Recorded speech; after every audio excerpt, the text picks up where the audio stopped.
Welcome to Anujamani kitchen. இன்றைக்கி நம்ம சேனலில் மாதுளம்பழம் ஜூஸ் செய்ய போகிறேன். அதுக்கு 2 பழம் எடுத்து வச்சுருக்கேன். மாதுளம்பழம் ஜூஸ் செய்ய தேவையான பொருட்கள்: அரை கிண்ணம் சர்க்கரை வச்சுருக்கேன், காய்ச்சி ஆற வச்ச பால் 1 கப்பு வச்சுருக்கேன், மாதுளம்பழத்தை உரித்து எடுத்து வச்சுருக்கேன். இப்போ மாதுளம்பழம் ஜூஸ் எப்படி செய்கிறதுன்னு பார்க்கலாம் வாங்க. பெரிய மிக்ஸி ஜார் எடுத்து வச்சுருக்கேன். அதில் மாதுளை முத்துக்களை சேர்த்துக்கலாம். சேர்த்துட்டு சர்க்கரை அரை கிண்ணம் அதையும் சேர்த்துக்கிறேன், பால் 1 கிண்ணம் அதையும் சேர்த்துக்கிறேன், ஐஸ் க்யூப் 2 அதையும் சேர்த்துக்கிறேன். இப்போ மூடி போட்டுட்டு நல்லா அடித்து எடுத்துக்கணும்.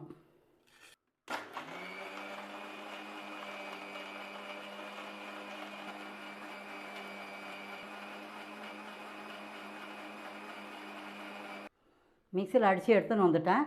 இப்போ வடிகட்டி எடுத்துக்கலாம்.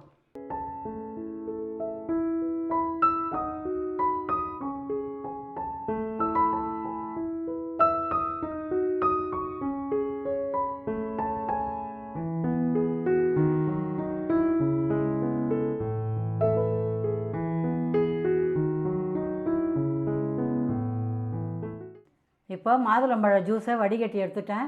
கிளாஸுக்கு ட்ரான்ஸ்ஃபர் பண்ணிக்கலாம்.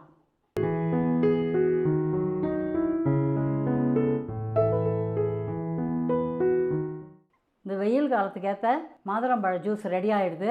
நீங்களும் இது போல் வீட்டில் செய்து பாருங்கள். இந்த வீடியோ உங்களுக்கு பிடிச்சிருந்தா லைக் பண்ணுங்கள், கமெண்ட் பண்ணுங்கள், உங்கள் ஃப்ரெண்ட்ஸுக்கெல்லாம் ஷேர் பண்ணுங்கள்.